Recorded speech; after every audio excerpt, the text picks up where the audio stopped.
ओम परम ऋषिभ्यो नमः। ओम मातृशक्तये नमः। ओम असतो मा सद्गमय तमसो मा ज्योतिर्गमय मृत्योर्मामृतंगमय। ओम शांति शांति शांति।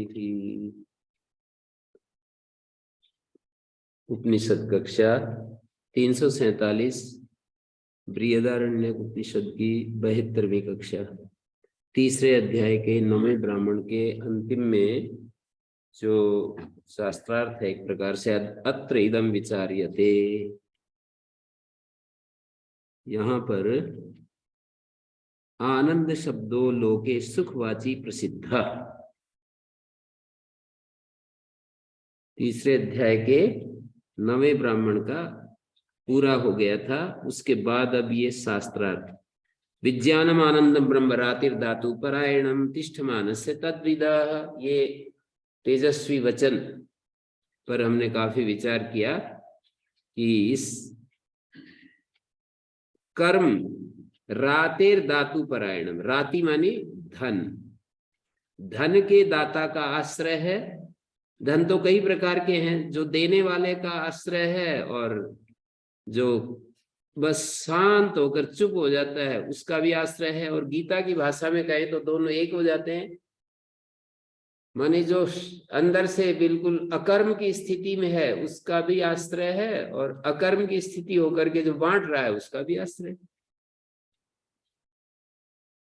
राते धातु परायणम, जो उसके पास है, पहले किसी माध्यम से आ गया है, एक दैवी विधान के तहत उसके पास कोई चीज आ गई है, माता पिता से लेकर के पूरा अब तक के जीवन के इस विकास क्रम में, माता पिता से, साथियों से, गुरुजनों से, मोहल्ले से, परिवार से, अपने ठोकरों से, अपने विचार से, अपने अध्ययन से, स्वाध्याय से, महापुरुषों की कृपा से, देवताओं के आशीर्वाद से, दैवी शक्तियों के आशीर्वाद से जो उसके पास संग्रह हो गया, उसको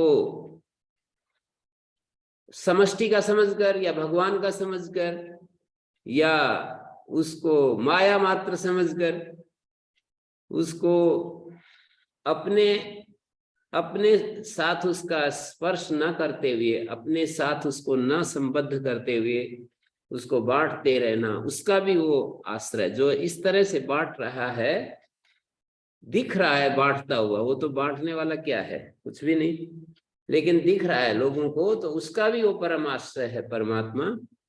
और जो शांत हो गया है, बिल्कुल असंप्रज्ञात समाधि में स्थित हो गया, उसका भी वो आश्रय है। मुझे आपके दांतों में यहाँ सकाम भाव से बांटने वाला नहीं आता है? सकाम भाव से जो सेवा करता है, सकाम भाव से जो कुछ काम कर रहा है उसका भी आश्रय है। जैसे कि कामना को लेकर के कोई व्यक्ति भोजन दे रहा है, कंबल बांट रहा है, वस्त्र बांट रहा है, मकान बना बना कर बांटते हैं।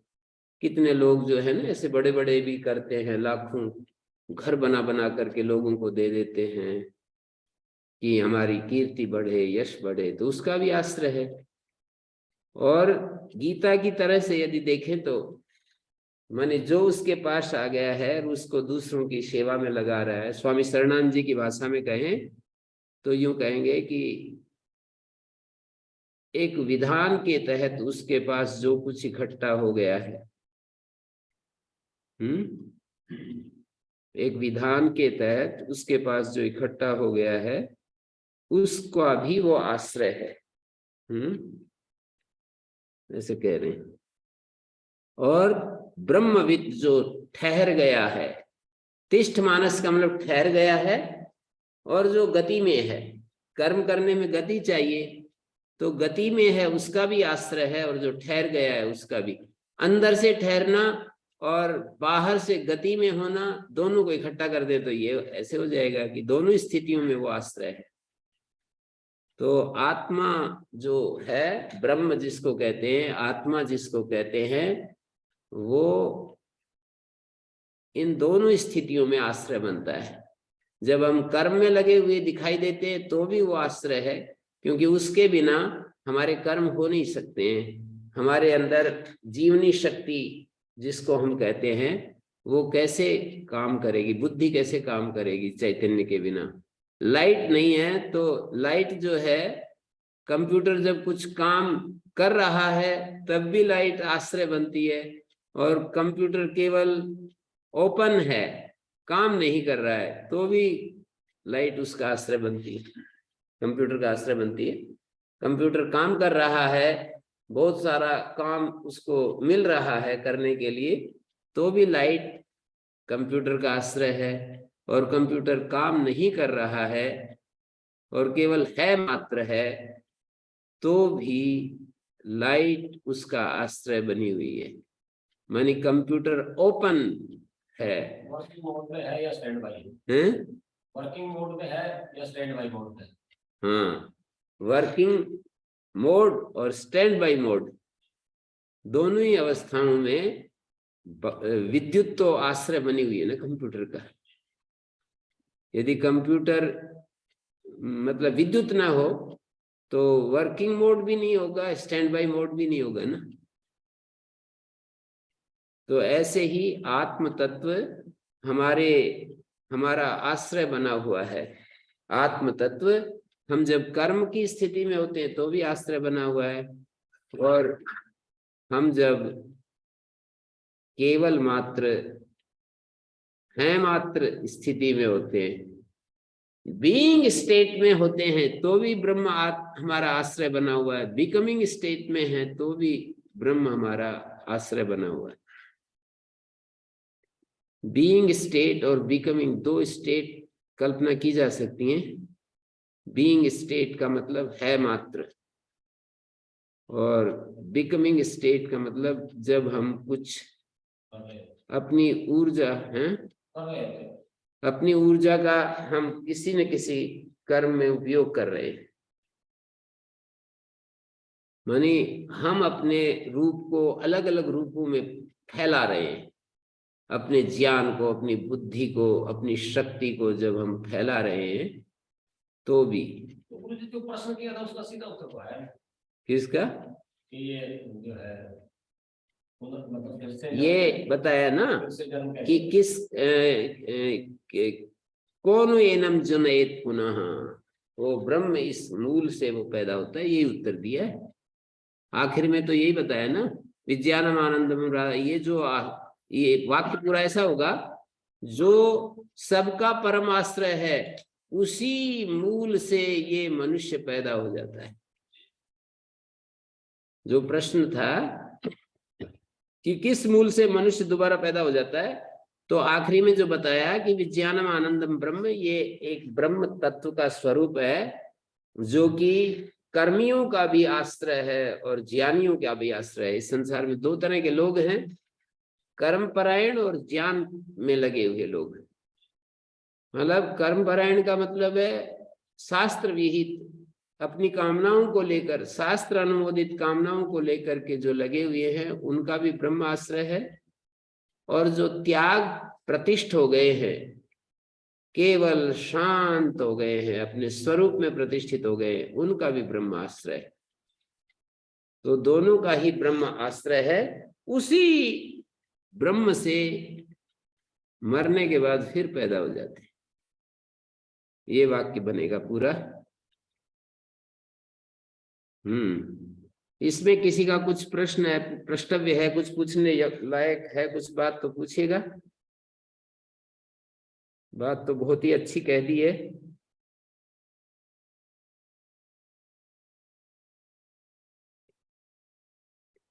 तो यहाँ अत्रिदम विचार्यते आनंद शब्दों लोके सुखवाची प्रसिद्ध। आनंद शब्द जो लोक में सुखवाची रूढ़ है। आनंद का मतलब एक्साइटमेंट, एकदम चीजें जो है, जैसे कि अंतिम गोल में विश्व कप मिलना था, तो उसने खिलाड़ी ने किक मारी और गोल हो गई, और बस मन और इंद्रियों के अनुकूल जो परिणाम आता है उसको कहते हैं। मन इंद्रियों के अनुकूल जो परिणाम आता है, जो हम सोचते हैं वैसा हो जाता है, उसको सुख कहते हैं, उसी को आनंद भी कहते हैं। और कैसा चल रहा है, आनंद में है सब, ऐसे कह देते हैं ना। अत्र च ब्रह्मणो विशेषणत्वेन आनंद शब्द श्रूयते आनंदम ब्रह्म इति। यहाँ पर ब्रह्मणो विशेषणत्वेन आनंद शब्द श्रूयते आनंदम ब्रह्म। ब्रह्म के विशेषण के रूप में आनंद शब्द सुनाई पड़ता है, आनंदम ब्रह्म। श्रुत्यंतरे च आनंदो ब्रह्म इति व्यजानात् आनंदम ब्रह्मणो विद्वान। दूसरी एक श्रुति में ऐसा मिलता है, आनंदम ब्रह्म इति व्यजानात्, आनंदम ब्रह्म इति व्यजानात्। आनंद आनंद ब्रह्म है ऐसा जाना, आनंदो ब्रह्म इति व्यजानात् आनंदम ब्रह्मणो विद्वान, ये भी मिलता है। तो कहा ब्रह्मणो विशेषणत्वेन आनंद शब्द श्रूयते आनंदम ब्रह्म। ये विशेषण के रूप में आनंद शब्द सुनाई पड़ रहा है ना, कि ब्रह्म क्या है, आनंदम ब्रह्म। एडजेक्टिव, ब्रह्म का एडजेक्टिव बना हुआ है आनंदम, आनंदम ब्रह्म। श्रुत्यंतरे च, और दूसरी श्रुति में ये आनंदो ब्रह्म इति व्यजानात्, आनंद जो ब्रह्म है उसने जाना। यहाँ पर ब्रह्म को जाना, ब्रह्म ने जाना। आनंदो ब्रह्म इति व्यजानात् आनंदम ब्रह्मणो विद्वान, ब्रह्म के आनंद को जानने वाला। ब्रह्म और आनंद तो एक ही है, फिर भेद विभक्ति से, षष्ठी विभक्ति से जो निर्देश कर रहे हैं ना, अभेद में भेद का निर्देश कर रहे हैं। आनंद और ब्रह्म तो एक ही है, फिर भी ब्रह्म के आनंद को जानने वाला विद्वान, ऐसा प्रयोग हो रहा है। यदेश आकाश आनंदो न स्यात्, ये जो आकाश मानी सब तरफ से प्रकाशमान जो ब्रह्म है उसको आकाश कहते हैं, ये आनंद आकाश ना हो तो को ही अन्यात कह प्राण्यात। यदेश आकाशो आनंदो न स्यात्, कौन सांस लेगा, कौन प्राण अपान क्रिया करेगा, जीना चाहेगा। कौन जीना चाहेगा? हाँ, कैसे जी सकेगा, जीना तो चाह सकते हैं। यदेश आनंद न स्यात्, ये आनंद न हो तो को ही अन्यात कह प्राण्यात, कौन श्वास प्रश्वास क्रिया, उसी आनंद ब्रह्म के सहारे ही तो, उसी के व्यवस्था से ही तो हम श्वास प्रश्वास प्राण अपान क्रिया कर पाते हैं। यो वही भूमा तत्सुखम, जो भूमा है उसको सुख कहते हैं। इस परमानंद, बृहदारण्यक में भी कहा है, आगे चौथे अध्याय में आएगा कि ये परम आनंद है। संवेद्य च सुख आनंद शब्द प्रसिद्ध, और संवेद्य सुख में भी, सुखे सप्तमी एक वचन, संवेद्य च सुखे आनंद शब्द प्रसिद्ध। संवेद्य जो सुख है उसमें आनंद शब्द प्रसिद्ध है। ब्रह्मानंदस्य यदि संवेद्य स्यात् युक्ता एते ब्रह्मणि आनंद शब्दः। ब्रह्मानंद यदि संवेद्य हो, ब्रह्मानंदस्य यदि संवेद्य स्यात्, ब्रह्मानंद यदि संवेद्य होवे, युक्ता एते ब्रह्मणि आनंद शब्दः। ये जितने भी ब्रह्म में आनंद शब्द बताए गए हैं ना, ब्रह्मानंद यदि हमारा संवेद्य हो, एक तो संवेदता होता है, एक संवेद्य होता है। संवेदता के लिए तो आनंद शब्द ठीक है, पर संवेद्य आनंद शब्द का तो लौकिक सुख ही चला जाएगा। संवेदता के लिए आनंद शब्द का जो प्रयोग होता है ना, संवेदता के लिए, तब तो अलग बात हो जाती है। लेकिन संवेद्य के लिए आनंद शब्द का प्रयोग करेंगे तो फिर वो आनंद जन्य आनंद होगा, जन्य सुख होगा, आएगा जाएगा, उत्पन्न होगा, आ गया चला गया, ऐसी स्थिति बनेगी। संवेद्य च सुखे आनंद शब्द प्रसिद्ध, ब्रह्मानंदस्य यदि संवेद्य स्यात्, ब्रह्मानंद यदि संवेद्य हो तो युक्ता ब्रह्मणि आनंद शब्दाः, ब्रह्म में जो ये बहुत सारे आनंद शब्द यहाँ पर श्रुतियों के हमने दिखाए वो सब ठीक है। ननु च श्रुति प्रामाण्यात संवेद्य आनंद स्वरूप में ब्रह्म किम तत्र विचार्य। अरे इसमें विचार करने की क्या बात है? इतने सारे श्रुतियां कह रही हैं, श्रुति प्रामाण्य से संवेद्य आनंद स्वरूप भी ब्रह्म है, जैसे नैयायिक भी मानते ही है ना। आत्मा को जो है सत्स्वरूप मानते हैं, लेकिन आत्मा में सुख का अनुभव तो होता है। संवेद्य का, संवेद्य सुख का, संवेद्य शब्द का अर्थ है जिसको हम अनुभव में जिसका हम अनुभव कर रहे हैं, जिसको हम वो कर रहे हैं, सुखी हो रहे हैं, जिस सुख से सुखी हो रहे हैं। हाँ, तो संवेद्य जिसको हम अनुभव कर रहे हैं, अनुभवनीय, एक ही तो बात है सारे। अनुभवनीय कहो, संवेद्य कहो, दृश्य कहो और भोग्य कहो, ये सब एक ही बात है। मतलब दो है ना, एक भोक्ता है, एक भोग्य है, एक संवेदता है, एक संवेद्य है, एक दृष्टा है, एक दृश्य है, एक ज्ञाता है, एक ज्ञेय है, विज्ञाता है, विज्ञेय है।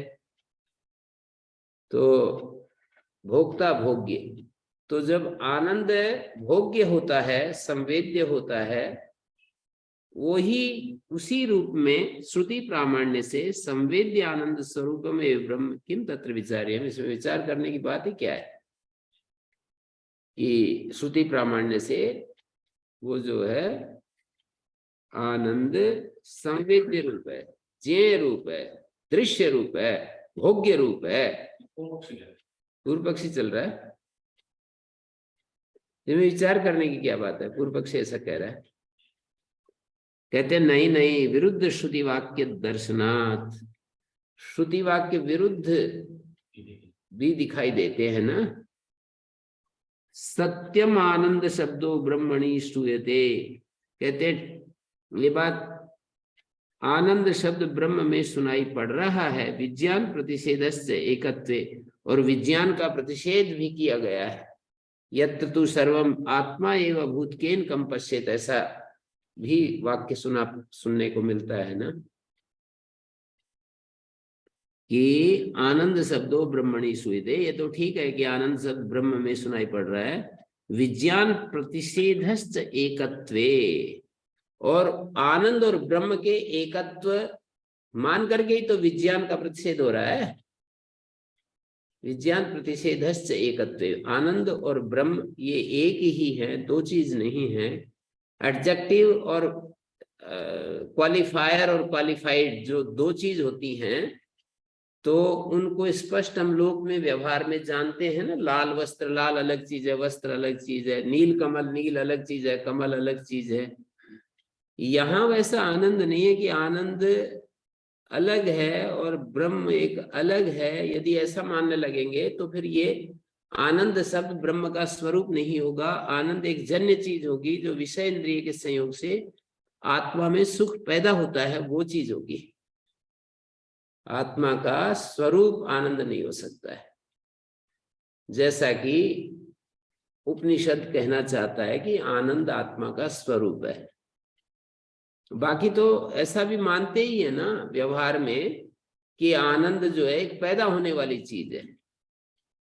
जब हम अनुकूल अपनी इच्छा पूर्ति देखते हैं तो आनंद पैदा होता है। कहीं पर भी आप देख लीजिए, जहां जहां हमारी इच्छा पूर्ति होगी तो वहां वहां सुख पैदा होगा ही। हमें कोई पुरस्कार मिलेगा, कोई बड़ा पुरस्कार दे देगी प्रधानमंत्री ने, उनको उसमें बुलाया है 26 जनवरी पर, हैं? तो बहुत राजी हो जाएगा, हैं? पद्मश्री देने के लिए बुलाया तो राजी हो जाएगा ना। तो ऐसे ही किसी को गोल्ड मेडल मिलता है उसमें ओलंपिक में तो खुश हो जाता है। किसी को कोई बड़ी परीक्षा में प्रथम स्थान आ जाता है तो बड़ा खुश हो जाता है। कल वो फाइनल था जिसका फुटबॉल का वर्ल्ड कप, कल की फाइनल था फुटबॉल वर्ल्ड कप का, बड़ा जोर से जो जीते वो कितना सलग उछल रहे थे, वो लेट रहा था, कपड़े निकाल निकाल के फेंक रहा था। तो ये है हमारे को ऐसा होता है। यत्र तु अस्य, विज्ञान प्रतिषेध किया है, मतलब आनंद यदि अलग चीज हो तो उसका अनुभव जरूर होगा, लेकिन उसका प्रतिषेध किया है। प्रतिषेध भी किया और विशेषण भी दिया है, दोनों एक साथ। हाँ, तो उसी की तो मीमांसा कर रहे हैं ना, कि जो विशेषण दिया है उसका मतलब क्या है। उसका मतलब इतना ही है कि वहां दुख नहीं है। तो यत्र तु अस्य सर्वम आत्मा एव भूत, पीछे बृहदारण्यक में आया है, छांदोग में भी आया है। छांदोग में आया है ये तो 7वें अध्याय के 24वें खंड में पहला मंत्र है। यत्र तु अस्य सर्वम आत्मा एव भूत तत्केन कम पश्येत केन कम विजानीयात्, यत्र नान्यत पश्यति नान्यत शृणोति नान्यत विजानाति स भूमा। बृहदारण्यक में भी आया 4थे अध्याय के 3रे ब्राह्मण में 21वें मंत्र में, प्राज्येन आत्मना संपरिष्वक्तो न बाह्यम किंचन वेदनांतरम। प्राज्य आत्मा से आलिंगित हुआ हुआ, संपरिष्वक्त हुआ हुआ, न बाह्यम किंचन वेदनांतरम, बाह्य और आंतर कुछ नहीं जानता है। अब ये भी श्रुतियां ही तो हैं कि उसको अनुभव नहीं होता है। विज्ञान प्रतिषेध किया है। जब हम आनंद में होते हैं तो आनंद का अनुभविता खत्म हो जाता है। इसको यूं भी कह सकते हैं कि अपना स्वरूप ही है और स्वरूप में जो बाधक है वो हटा दिया। अपना स्वरूप है, स्वरूप में जो बाधक थे वो हट गए, तो अब अनुभविता कोई दूसरा रहा नहीं। हम जब प्रमाता के रूप में होते हैं तब आनंद का, सुख का अनुभव करते हैं। आनंद कहो सुख कहो, ये ठीक है, आनंद और सुख सब पर्यायवाची लोक में प्रसिद्ध हैं, पर तात्विक मीमांसा जब की जाएगी तो आत्मा का स्वरूप ऐसा नहीं है कि वहां आनंद पैदा होने वाली चीज, पैदा होने वाली भी है। विषय सुख के रूप में जो सुख पैदा होता है वो भी एक अस्तित्व में चीज है, वस्तु है, उसका मना नहीं कर रहे, लेकिन उन सब को हटा देने के बाद भी फिर भी आनंद आत्मा का स्वरूप बच जाता है। जो भी पैदा होने वाली चीज है उनको हटा दिया तो भी आत्मा, ऐसा नहीं है कि आत्मा सुख रहित अवस्था में शेष बचता है, ऐसा नहीं। आत्मा सुख रहित अवस्था में बच जाता है, ऐसा नहीं। तो जैसे हम तार्किकों की बात देखते हैं कि वो कहते हैं कि आत्मा तो सुख रहित, स्वरूपतः सुख रहित है, स्वरूपतः ज्ञान रहित है। विषय संपर्क से उसमें ज्ञान पैदा होता है, विषय संपर्क से सुख पैदा होता है, स्वरूपतः सत मात्र है। सांख्य योगाचार्य कहेंगे कि आत्मा स्वरूपतः सत्स्वरूप है और ज्ञान स्वरूप है। गुरु जी तार्किक जब ये कहते हैं कि सब मात्र है तो फिर तो प्रकृति में उसमें फिर क्या भेद है? भेद ये है कि सतमात्र होते हुए भी उसमें सुख उत्पन्न होने की योग्यता है, जानने की योग्यता है, और प्रकृति में जानने की और सुखी होने की योग्यता नहीं है। सुख का अधिकरण नहीं बनता प्रकृति, आत्मा ही सुख का अधिकरण बनता है। प्रकृति ज्ञान का अधिकरण नहीं बनती, साधन तो बन सकती है लेकिन ज्ञान का अधिकरण नहीं बनती, आत्मा ही ज्ञान का अधिकरण बनता है। ज्ञानाधिकरणम आत्मा, तार्किक लोग ऐसे सूत्र भी बनाया है। तो प्रत्यक्ष के विरुद्ध होगा कैसे? प्रत्यक्ष में तो प्रकृति यानी बुद्धि आदि भी तो जानते हैं। नहीं, वो तो साधन है ना, ज्ञान का अधिकरण तो आत्मा ही है। जानने में साधन, जैसे आंख अलग चीज है, जानने वाला अलग है। जानने वाला आंख, कोई जानने वाला कहोगे तो आंख का जो देखा हुआ है वो, ये व्यवहार कैसे हो जाता है कि मैंने जिसको देखा था वहां पर, काशी में जिसको मैंने देखा था उसको मैं अब स्पर्श कर रहा हूं। तो फिर उसमें तार्किकों के मत में फिर उसमें आत्मा में ज्ञान कहां से आता है? आत्मा में ज्ञान कहां से? प्रकृति में तो आत्मा से आ गया, ठीक है, आत्मा में कहां से ज्ञान है? तो उसका स्वभाव नहीं है। मन और विषय के संपर्क से। मन तार्किकों की प्रक्रिया में बुद्धि नाम की कोई चीज नहीं है, मन है, इंद्रियां हैं, विषय है। वो जो 12 प्रमेय वाला सूत्र है उसमें बुद्धि शब्द आता जरूर है, लेकिन वहां ज्ञान का पर्यायवाची है। बोध भी है, हम्म, वो तो बोध का पर्याय है। ज्ञान का पर्यायवाची है, बोध का पर्यायवाची भी कह सकते हो, ज्ञान का पर्यायवाची है। मानी बोधनम बुद्धि है, ना कि बुद्धते अनेन अयंत्र नहीं मानता। अनयासा बुद्धि। बुद्धि का काम आत्मा ही करता है वहां पर, और मन के संयोग से, आत्म मनसा संयोग विशेषाद आत्म प्रत्यक्षम, अणाद सूत्र भी है। आत्मा और मन के संयोग विशेष से आत्मा का प्रत्यक्ष होता है, अनुभव होता है।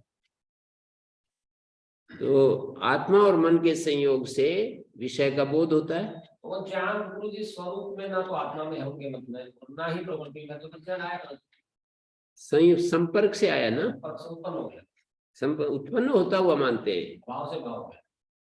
एग्जैक्टली मानते हैं कि नहीं, इनके कॉम्बिनेशन में उत्पन्न हुआ है। इनका जो कॉम्बिनेशन है, जैसे कि एक महाभाष्य में एक उदाहरण दिया है कि रथ के अलग अलग 100 पार्ट हैं हमारे रथ के। उस समय रथ चलते थे तो रथ का उदाहरण, आजकल गाड़ी का उदाहरण ले सकते हो। उसमें गाड़ी है, टायर है, कहीं कुछ है कहीं कुछ है, कितने सारे पार्ट्स हैं ना।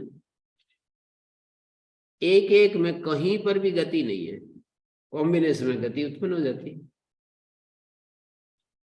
कॉम्बिनेशन में गति तो किसी आस्वादी के वो तो ठीक है, पर वो सारथी के योग होने पर भी एक एक में गति नहीं होती। दृष्टो ही अतदर्थेन गुणेन गुणिनो, ऐसा एक वार्तिक है कात्यायन का। दृष्टो ही अतदर्थेन गुणेन गुणिनो भाव, गुणिना सद्भाव।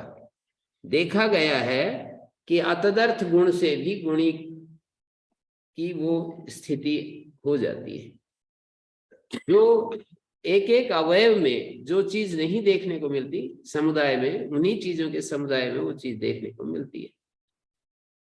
उन्होंने पहले एक उदाहरण दिया कि जैसे एक सिकता बालू का जो कण होता है, नहीं वो उदाहरण दिया कि जैसे एक कण में तो मादकता नहीं होती और उसके 1000 कण इकट्ठे हो जाए तो सुरा में मादकता आ जाती है। तो उन्होंने कहा कि ये तो मतलब किसी के लिए वो एक कण भी मादकता पैदा कर सकता है, छोटा प्राणी हो तो। तब दूसरा उदाहरण ये दिया कि जैसे रथांग अवयव में गति नहीं होती पर उसके समुदाय में, तो ये मान लिया कि वो समुदाय में कॉम्बिनेशन में कोई चीज पैदा हो जाती है कभी कभी। पर चेतना को कॉम्बिनेशन में पैदा हो जाती है ऐसा नहीं कहते, कोई भी दार्शनिक नहीं कहता है कि चेतना उत्पन्न हो जाती है। ऐसा आधुनिक विचारक तो ये बात कहते हैं कि चेतना भी एक पैदा होने वाली चीज है, दूसरे बहुत सारी चीजों के कॉम्बिनेशन में चेतना भी पैदा हो जाती है। लेकिन भारतीय दार्शनिक जितने भी हैं वो चेतना को नित्य ही मानते हैं, पैदा होने वाली चीज नहीं मानते। आत्मा जो है, आत्मा में जो चेतना है ज्ञान के रूप में, वो तो पैदा होती हुई मानते हैं। महर्षि दयानंद ने जिस दर्शन को स्थापित किया है वो सारे दार्शनिकों का कॉम्बिनेशन करके एक अपना दर्शन खड़ा किया है कि आत्मा का चैतन्य ले लिया सांख्य से, आत्मा का सत्ता ले ली तार्किकों से, और आत्मा को इन दोनों गुणों से युक्त बता दिया और उसमें योग्यता बता दी, आनंद पैदा होने की एक योग्यता बता दी। स्वभावतः वो आनंद स्वरूप नहीं है,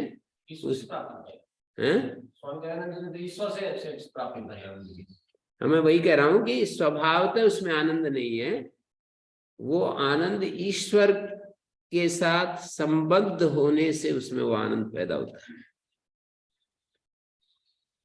तो ऐसे उनके दर्शन में चीजें देखी जा सकती हैं कि आत्मा सत स्वरूप है, आत्मा चित स्वरूप है, आनंद के लिए उसको ईश्वर के साथ अपने आप को संयुक्त करना पड़ता है। यदि वो जितनी देर संयुक्त रहेगा उतनी देर वो दुख रहित रहेगा और आनंद में रहेगा। जितनी देर भी ईश्वर से तादाद रहेगा तब तक वो आनंद का अनुभव करेगा और सुख दुख से दूर रहेगा। तो यहाँ पर प्राचीन आत्मा संपर्शितो न बाह्यम किंचन वेद विरुद्ध श्रुति वाक्य दर्शनात् तेन कर्तव्य विचार। विरुद्ध श्रुतियां दिखाई दे रही हैं इसलिए विचार करना पड़ रहा है। आप कह रहे हो कि क्या विचार करना, ठीक है आनंद ये मान लो। श्रुति प्रामाण्य से संवेद्य आनंद स्वरूप में ब्रह्म, जो संवेद्य आनंद स्वरूप यही ब्रह्म है, इसमें विचार करने की क्या बात है। बोले नहीं, दूसरी श्रुतियां भी देखने को मिल रही हैं कि विज्ञान का प्रतिषेध किया है, इसलिए विचार करना पड़ रहा है। कोई निष्कर्ष शास्त्र का निकालने की जरूरत पड़ रही है कि शास्त्र क्या कहना चाहता है, शास्त्र किस तरह का हमें ज्ञान देना चाहता है, क्या समझाना चाहता है आत्मा के स्वरूप के बारे में। ये विचार करने की, मीमांसा करने की जरूरत पड़ रही है। तो कहते हैं मोक्षवादी विप्रतिपत्तिश्च, और मोक्षवादी जो है ना उनकी भी विप्रतिपत्ति है, इसलिए भी विचार करना पड़ रहा है। मोक्ष के बारे में जो अपना अपना मत स्थापित करते हैं उनमें भी प्रतिपत्तियां हैं, कोई कुछ बोलेगा कोई कुछ बोलेगा। जैसे कि सांख्या वैशेषिका से मोक्षवादी नो नास्ति मोक्षे सुखम संवेद्यम इत्येवं प्रतिपन्ना है। आचार्य शंकर के सामने जैसे जैसे सोचते थे, विचार करते थे, उनकी बातों को पकड़ करके मीमांसा कर रहे हैं। अब यूं कहेंगे कोई कि भाई ये कहाँ मानते हैं, जबरदस्ती उनके ऊपर ये क्यों आरोप लगा रहे हैं कि ऐसे मानते हैं वैसे मानते हैं। उनके सामने जो मानते थे अब हजारों साल पहले हैं, महर्षि दयानंद के अनुयायी ज्यादातर इस तरह से भाषा बोलते हैं कि ये तो दार्शनिक मानते ही नहीं, जबरदस्ती उनको ऐसा घसीट रहे। तो उसके लिए तो यही कहा जाएगा कि हजारों साल पहले जो उनके सामने आपस में लोग बात करते थे, मान्यता उनकी बनी हुई थी, जो उनकी अपनी अपनी मान्यता बनी हुई थी, एक दूसरे को मतलब असिद्ध करते थे, एक दूसरे को मतलब उनकी कोई बात जो थी उसको तर्कहीन कहते थे, शास्त्र प्रमाणहीन कहते थे। जैसे महाभारत काल में मान्यता बनी हुई थी कुछ क्षत्रियों का धर्म है छुआ खेलना। हाँ, तो शास्त्र प्रमाण से तो कहीं भी साबित नहीं किया जा सकता। तो इन्होंने कहा कि वादी विप्रतिपत्ति सांख्या वैशेषिका से, सांख्याचार्य और वैशेषिक आचार्य मोक्षवादिनों, ये मोक्षवादी तो हैं, मोक्ष को तो मानते हैं। नास्ति मोक्षे सुखम संवेद्यम, वो कहते हैं मोक्ष में संवेद्य सुख नहीं होता है, अनुभवनीय सुख नहीं होता है। इत्येवं विप्रतिपन्ना अन्य निरतिशयन सुखम स्वसंवेद्यम, और दूसरे वादी कहते हैं कि नहीं, मोक्ष में निरतिशय सुख होता है, स्वसंवेद्य होता है, अपने ही द्वारा संवेद्य होता है, कोई साधन सापेक्ष नहीं होता है वो संवेद्यता।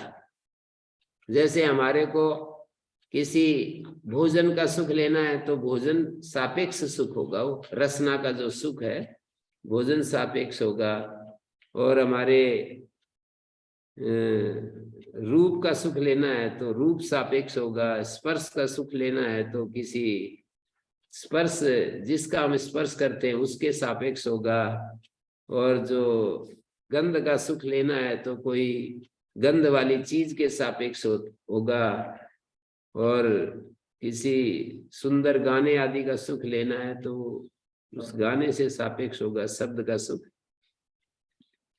तो कह रहे हैं अन्य निरतिशय सुखम स्वसंवेद्यम, स्वसंवेद्य स्वसंवेद्य स्वयमेव ज्ञान रूपत्वात् प्रत्यक्षम स्वप्रकाश साक्षी अभिन्नम। स्वप्रकाश जो साक्षी है उससे अभिन्न है ये आत्मा, ये भी मानते हैं। किंतावद युक्तम आनंद आदि श्रवणात्, ये क्या ठीक बात है, आनंद आदि के श्रवण हमें होता है, ये सारा जो हम सुनते हैं जक्षत क्रीडन रम्माणा, ये भी श्रुति है कि वो भोग्य पदार्थों का भोग करता हुआ, क्रीड़ा करता हुआ, रमण करता हुआ, ऐसे ऐसे सैदी पितृलोक कामो भवति, वहां पर संकल्पादेव पितरा उपतिष्ठन्ते, सैद मातृलोक कामो भवति, मातरा उपतिष्ठन्ते, सैद स्त्रीलोक कामो भवति, संकल्पादेव स्त्रिया उपतिष्ठन्ते, ऐसे ऐसे ये भी है। स सर्वज्ञ स सर्वविद, वो सर्वज्ञ है, सर्वविद है, आत्मा सब कुछ जानने वाला है, सबको जान रहा होता है, सर्वज्ञ है, सर्वविद है, ये भी श्रुति है ना। स सर्वज्ञ स सर्वविद, सर्वज्ञ है और सर्वविद है। तो आगे कह रहे हैं सर्वान कामान समश्नुते, ये भी श्रुति है, हैं? हाँ, सब कामनाओं को प्राप्त कर लेता है, इत्यादि श्रुतिभ्यो मोक्षे सुखम संवेद्यम, इन श्रुतियों से मोक्ष संवेद्य है, ऐसा ये लोग कहते हैं, पूर्व पक्ष कर रहे हैं। किन तावद युक्तम आनंद आदि श्रवणात्, आनंद आदि के श्रवण से क्या युक्त है, ये मीमांसा करनी पड़ेगी, निर्णय निकालना पड़ेगा, निश्चय करना पड़ेगा कि इस विषय में एक निष्कर्ष क्या है, सत्य क्या है, इसका विवेचन करना पड़ेगा। ननु एकत्व, सिद्धांत कहता है कारक विभाग अभावात विज्ञान अनुपत्ति, कहते एक ही है तो कारक विभाग तो रहा नहीं, विज्ञान तो फिर उत्पन्न नहीं हो सकता है। विज्ञान अनुपत्ति, जैसे कारक हो, क्रिया हो, कर्म हो, कर्ता हो, करण हो, ये सब कारक विभाग हो और क्रिया अलग हो, तभी तो ये विज्ञान नाम की चीज आएगी। विज्ञानम आनंदम ब्रह्म, ब्रह्म जो है विज्ञान है, और ये एकत्व के होने पर तो ये सारा खत्म हो जाएगा। विज्ञान को हम कैसे दिखाएंगे फिर? कारक विभाग अपेक्षा, मतलब विज्ञान क्रिया कारक विभाग अपेक्षा नोपद्यते, ब्रह्म में विज्ञान क्रिया कारक विभाग की अपेक्षा अद्वैत श्रुति के विरोध होने से ननु एकत्वे, वही कह रहे हैं ननु एकत्वे, अद्वैत का उपनिषद बखान कर रहा है। कारक विभाग अभावात विज्ञान अनुपत्ति, क्रियायाश्च अनेक कारक साध्यत्वात् विज्ञानश्च क्रियात्वात्, क्रिया जो होती है अनेक कारक साध्य होती है, और विज्ञान भी एक क्रिया है, जानना भी एक क्रिया है, और वो अनेक कारक साध्य होती है। तो पूर्ववादी कहता है कि नैस दोष, इसमें क्या है, शब्द प्रामाण्यात भवेत विज्ञानम आनंद विषय, ये पूर्ववादी कह रहा है कि शब्द प्रामाण्य से भवेद विज्ञानम, विज्ञान हो सकता है ना आनंद के विषय में, श्रुति शब्द प्रामाण्य से।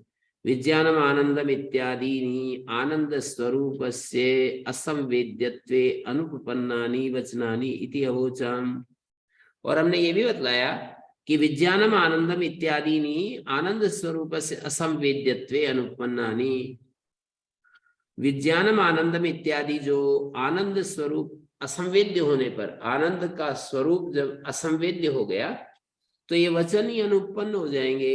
विज्ञानम आनंदम, जब उसका स्वरूप असंवेद्य है, स्वसंवेद्य भी नहीं है, तो फिर ये वचन क्या कहेंगे, कैसे समझे इनको कि वो स्वरूप है, किसी के अनुभव में ही नहीं आता। ननु वचनेनापि अग्ने शैत्यमुदकस्य औष्ण्यम न क्रियते ज्ञापकत्वाद् वचनानाम, सिद्धांति कह रहा है देखो, ननु मानी सिद्धांति की शंका है ये, सिद्धांति कह रहा है कि वचनेनापि, वचन जो है आप कह रहे हो श्रुति प्रामाण्य से ऐसा हो जाएगा, हम आपके पूछेंगे कि कोई ये कहे कि अग्नि ठंडी होती है तो ठंडी हो जाएगी क्या? वचन जो होते हैं वो ज्ञापक होते हैं, उत्पादक नहीं होते हैं। जो वचन होते हैं, वचने नापि अग्ने शैत्यम उदकस्य औष्ण्यम न क्रियते, अग्नि की शीतलता, उदक की उष्णता की नहीं जाती है। ज्ञापकत्वाद वचना नाम, वचन तो ज्ञापक होते हैं, कोई पैदा करने वाले थोड़ी होते हैं, उत्पादक थोड़ी होते वचन। इस तरह का तो कुछ समझ नहीं आता, ये क्या तर्क दे रहे हैं, क्या तर्क दे रहे हैं कि ज्ञापक होता है उत्पादन नहीं होता। वो उसने पहले पूर्व पक्षी ने ये कह दिया ना, शब्द प्रामाण्य से भवित विज्ञान में आनंद विषय, आनंद विषय में विज्ञान हो सकता है ना, आनंद का अनुभव करने वाला हो सकता है ना। ऐसा वचन कह रहे हैं। हाँ, श्रुति कह रही है तो हो जाएगा। तो बोले श्रुति कह रही है, मान लो कोई कहने लगे सामान्य लोक भाषा में आकर के उसको कह रहे हैं, कोई कहने लगे कि अग्नि ठंडी होती है, ठंडी हो जाएगी। हाँ किसी देश में अग्नि ठंडी होती है, हाँ, तो क्या हो जाएगा? वचन जो है, वचन तो जो चीज है उसको केवल बताता है, उसको पैदा थोड़ी करता है। तो श्रुति भी जो कह रही है कि भाई, श्रुति जो कह रही है उसको अर्थ समझना पड़ेगा। विज्ञानम आनंद, आनंद से इत्यादि नहीं, आनंद स्वरूप, ये क्या बोल रहे थे हम, शब्द प्रामाण्यात भवेद विज्ञानम आनंद विषय, शब्द प्रामाण्य से आनंद विषय में विज्ञान हो जाना चाहिए। बोले ऐसे कैसे हो जाएगा? सिद्धांत यूं कह रहे हैं कि वहां उसको आनंद स्वरूप बताया जा रहा है, ये नहीं कह रहे कि वहां आनंद किसी को प्राप्त होता है। हाँ, वो उसकी व्याख्या कर रहे हैं ना, वो जो पूर्व पक्षी जो शंका जो उठाता है, विप्रतिपत्ति उठाता है, उसका समाधान कर रहे हैं कि वो कहते हैं ना कि श्रुति प्रामाण्य से विज्ञान जो है अनुभव में आने वाली, या आनंद अनुभव में आने वाली चीज हो सकती है ना। तो कह रहे हैं कि श्रुति प्रमाण से जो ऐसा आप बोल रहे हो, ये बोलना आपका ठीक नहीं है। कोई अग्नि को गर्म, पानी को ठंडा बताए, अग्नि को ठंडा, पानी को गर्म बताए, तो ऐसे थोड़ी होता है। वचन तो ज्ञापक है, जो है उसको दिखाते हैं। न देशांतरे अग्नि शीतयते शक्यते ज्ञापयितुम, कोई देशांतर में अग्नि ठंडी होती है, दूसरे देश में अग्नि ठंडी होती है, ऐसा नहीं बताया जा सकता। अगम्य व देशांतरे उष्णम उद्गम, और अगम्य देशांतर में जहां हम पहुंचते नहीं है वहां पर जो है ना पानी गर्म होता है। तो पूर्ववादी कहता है नहीं, प्रत्येक आत्मनि आनंद विज्ञान दर्शनात्, प्रत्येक आत्मा आनंद का विज्ञान देखा जाता है। इसलिए हम कह रहे हैं, पूर्ववादी की बात है ये, कि प्रत्येक आत्मा में आनंद का जो जानना है वो देखा जाता है, अनुभव में आता है। कि हम जीवों को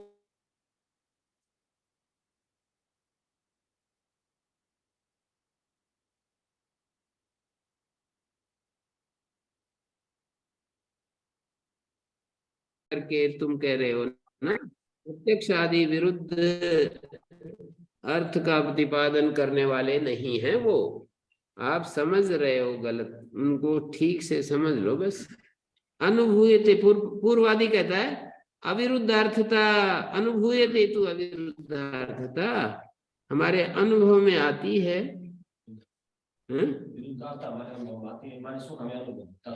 हाँ, सुखी अहम इति सुखात्मकम आत्मानं स्वयं वेदयते, आत्मा, आत्मा जो है मैं सुखी हूं ऐसा अपना अनुभव तो करता है। तस्मात् सुतराम प्रत्यक्षा, प्रत्यक्ष अविरुद्धार्थता, अविरुद्धार्थता तो प्रत्यक्ष है। तस्माद आनंदम ब्रह्म विज्ञानात्मकम सत स्वयं वेदयते, इसलिए आनंदम ब्रह्म विज्ञानात्मक है, और ऐसा होता हुआ, सत मानी होता हुआ, स्वयं वेदयते। तथा आनंद प्रतिपादक श्रुतया समंजसास्यु, आनंद प्रतिपादक जो श्रुतियां है ना, जो उसमें आता है छांदोपनिषद, जक्षत क्रीडन रममाणः स्त्री भी यानैर्वा, ऐसे ऐसे जो आता है, तो वो श्रुतियां समंजस हो जाती हैं। क्रीडन रममाण इत्यमादय, पूर्वोक्ता सिद्धांत कहता है नहीं नहीं नहीं, कार्य करना भावे अनुपत्तिर विज्ञान, शरीर और करण नहीं है जैसे मोक्ष में, कार्य मानी शरीर, करण मानी इंद्रियां है ही नहीं। कार्य करना भावे अनुपत्तिर विज्ञान, से विज्ञान की उपपत्ति नहीं हो सकती कि वो जान रहा होता है आनंद को। जैसे मैं एक अलग चीज हो गई और मैं आनंद को जान रहा हूँ। ये जो जक्षत क्रीडन ब्रह्मांड आदि श्रुति है, ये तो ब्रह्मलोक की है, ये तो मोक्ष की है नहीं। हाँ, तो ये तो कुछ लोग ब्रह्मलोक को तो मानते ही नहीं, तो फिर क्या कर लोगे? श्रुति जैसा कह रही है। हाँ वो तो कह रही है, पर वो कहते हैं वो ब्रह्म लोक अलग चीज नहीं है, वो मोक्ष की ही अवस्था का वर्णन कर रही है। वे लोग कहेंगे कि कोई ब्रह्म लोक का नाम की चीज का वर्णन नहीं है, मोक्ष अवस्था का वर्णन है। मोक्ष में ये सब होता है, संकल्प मात्र से उसको सब चीजें मिलती। तो ये कह रहे हैं नहीं, कार्य करना भावे अनुपत्तिर विज्ञान, शरीर वियोगो ही मोक्ष आत्यंतिक, शरीर वियोग होने पर आत्यंतिक मोक्ष होता माना जाता है। शरीराभावे से करणानाम, कर्ण अनुपपत्ति आश्रयाभावात्, और जब शरीर नहीं रहता तो कर्ण भी नहीं रहते। शरीर के सहारे ही कर्णों की सत्ता है, इंद्रियों की सत्ता है। इंद्रियां टिक कैसे सकेंगी, शरीर ही नहीं है।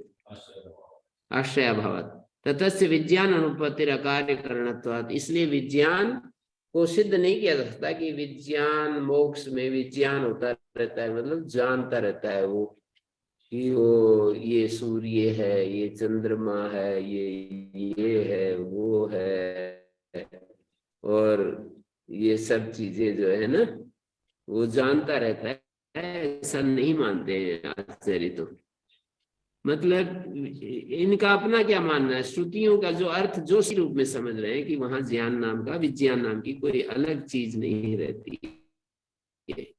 मतलब भेद पूर्वक जो विज्ञान होता है ना, उस तरह का विज्ञान नहीं होता है। विज्ञान उसका स्वरूप मात्र होता है। भेद पूर्वक जो विज्ञान होता है ना, कि हम जानने वाले हैं और हम ब्रह्म को जान रहे हैं, ये भी नहीं होता है। ब्रह्म के आनंद को जान रहे हैं तो फिर भेद हो जाएगा ना।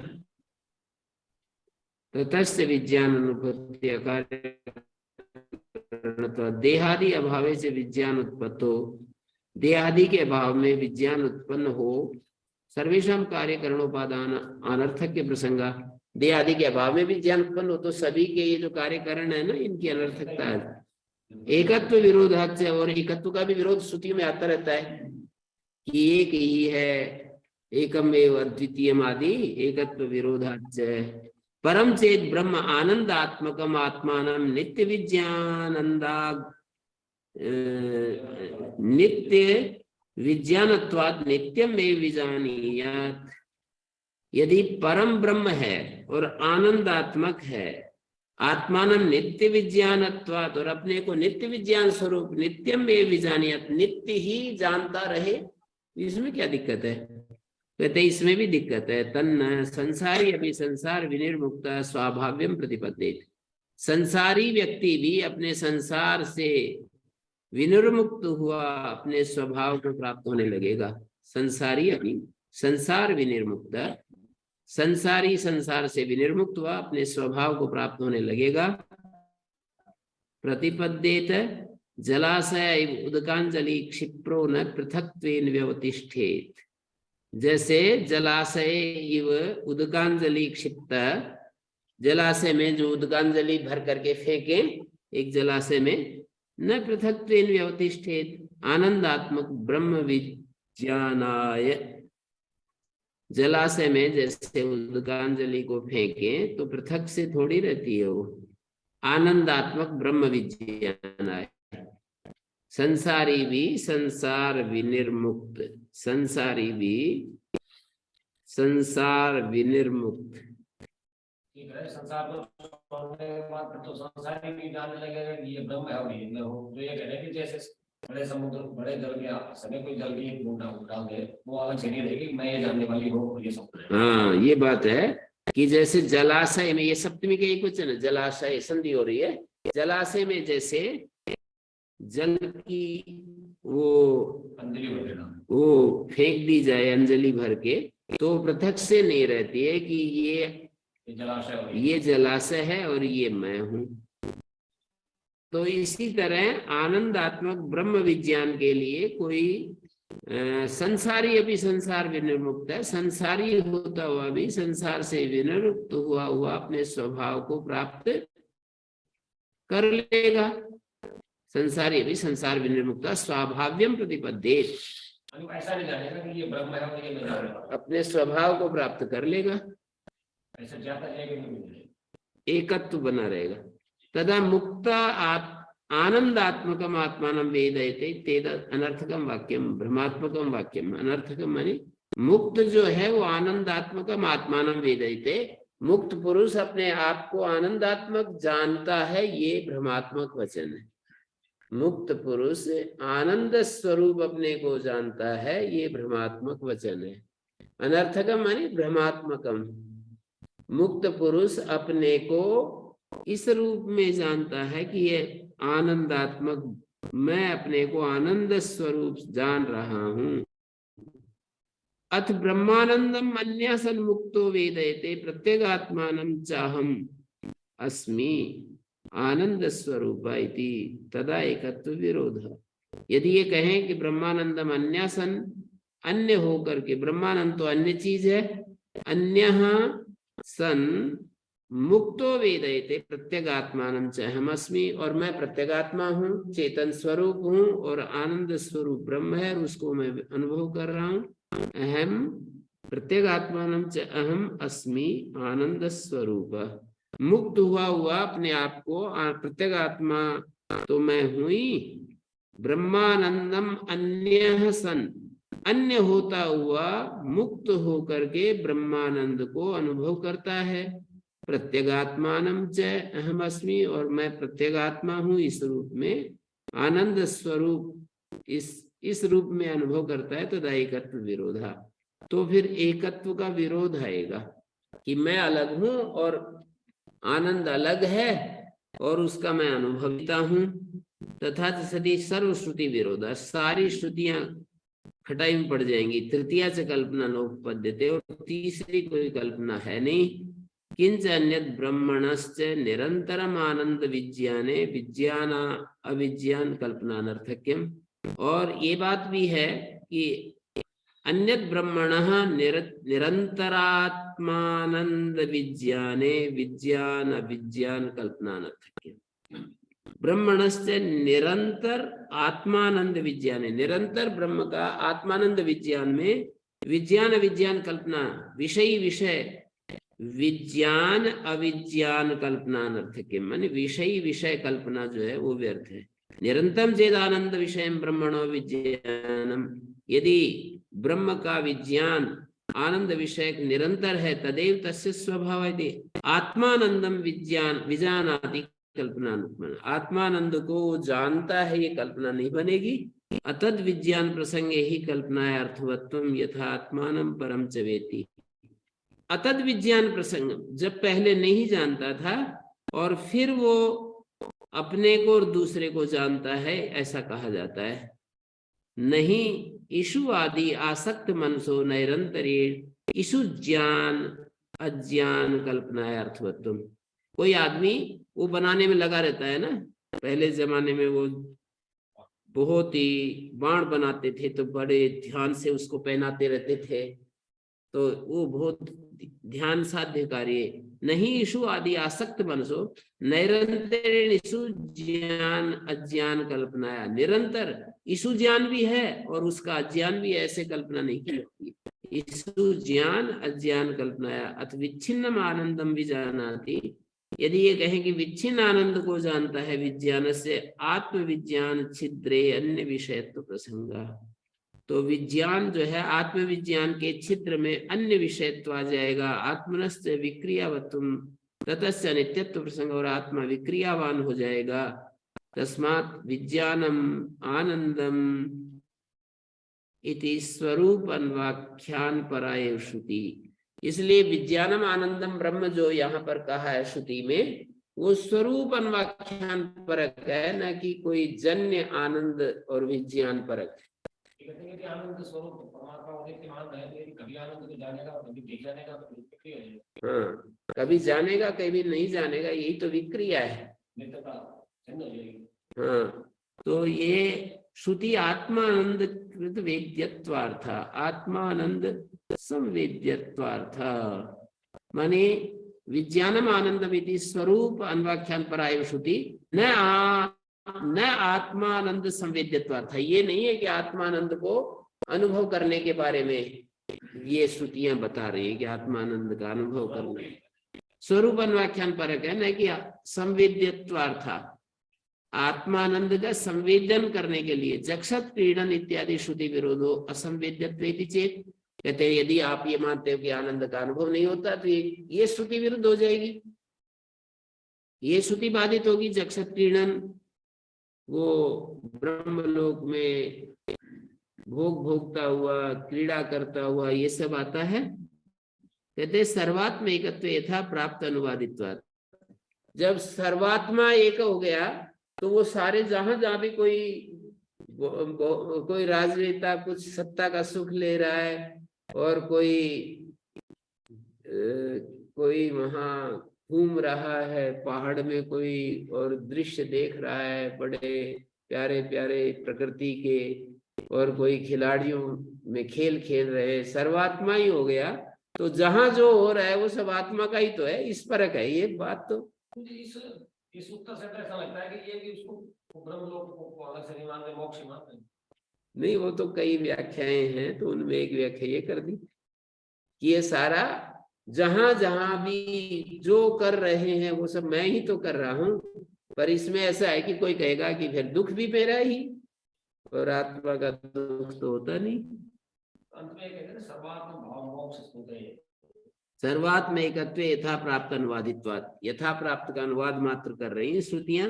मुक्त सर्वात्म भावे सति यत्र क्वचित योगीषु देवेषु, जैसे मुक्त पुरुष है सर्वात्म भाव को प्राप्त हो गया, तो यत्र क्वचित जहां कहीं योगियों में देवों में जक्षण आदि प्राप्तम भक्षण आदि प्राप्त यथा प्राप्तम एवं उद्यते तस्य विदुषा सर्वात्म भावात्, सर्वात्म भाव मोक्ष स्तुते, सर्वात्म भाव मोक्ष की स्तुति के लिए ये वाक्य, सर्वात्म भाव जो मोक्ष है उसकी स्तुति कर रहे हैं।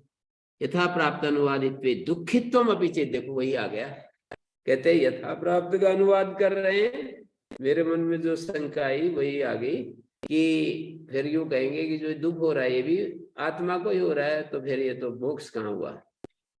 सर्वात्म भाव में सुख ही सुख हो और दुख नहीं हो, ये कैसे हो जाएगा। इतना अच्छा प्रश्न उठाया कि किसी ने सर्वात्म भाव को प्राप्त कर लिया तो जितने भी दिन संसार में सुख दिखाई देते हैं उन सब के साथ इसका एक तत्व है, तो दुख का भी होगा, फिर तो दुख का भी होगा। तो फिर उसका उत्तर देते हैं योगी आदिषु यथा प्राप्त जक्षण आदिवत स्थावर आदिषु यथा प्राप्त दुखित्वम अपि चेत, स्थावर आदि में जो दुख होता है कोई उसको अलग अलग यही दुख है, सुख का संवेदन नहीं है कोई, हमको अलग अलग संसार में कितने परेशान हो रहे हैं ना लोग, तो कह रहे नहीं, नाम रूप कृत कार्य करणोपाधि संपर्क जनित भ्रांति अध्यारोपितत्वात् सुखित्व दुखित्वादि विशेषस्येति परिहृतमेतत् सर्वम्। ये हमने इसका बहुत बार परिहार कर दिया है, अनेक बार इसका उत्तर दे दिया है, बार बार क्यों विषय को पीसने की बात कर रहे हो। नाम रूप के द्वारा किया गया जो कार्य और करण उपाधि संपर्क से उत्पन्न जो भ्रांति से अध्यारोपित अथवा सुखित्व दुखित्व, ये जो सुखित्व दुखित्व जन्य सुख जन्य दुख है ना, ये तो सारा अध्यारोपित भ्रांति के कारण से है। वहां पर भी जो सब जगह जो सुख हो रहा है ऐसा वो नहीं है, वो तो केवल उसकी स्तुति करने के लिए, सर्वात्म भाव की स्तुति करने के लिए, वो वैसा थोड़ी है वो सुखी हो रहा है। तो जो सुखी नहीं हो रहा है तो दुखी क्यों हो रहा है, वो सर्वात्म भाव की स्तुति के लिए वो वाक्य है। सुखित्व दुखित्व आदि विशेष परिहितम एतद् विरुद्ध श्रुति नाम च विषयम अवोचाम, विरुद्ध श्रुतियों का जो विषय है वो हम कह चुके हैं। विरुद्ध श्रुतियों को कैसे सही समझने की बात है ना। वेद्यत्व वेद्यत्व आदि श्रुति नाम सोपाधिक निरुपाधिक विषयत्वेन, मधुकांड में कहा है ना, जो वेद्यत्व और अवेद्यत्व आदि जो श्रुतियां हैं सोपाधिक निरुपाधिक विषयत्वेन मधुकांडे व्यवस्था उक्ते, मधुकांड में वो व्यवस्था बताई है। श्रुति कांड में व्यवस्था बतलाई है।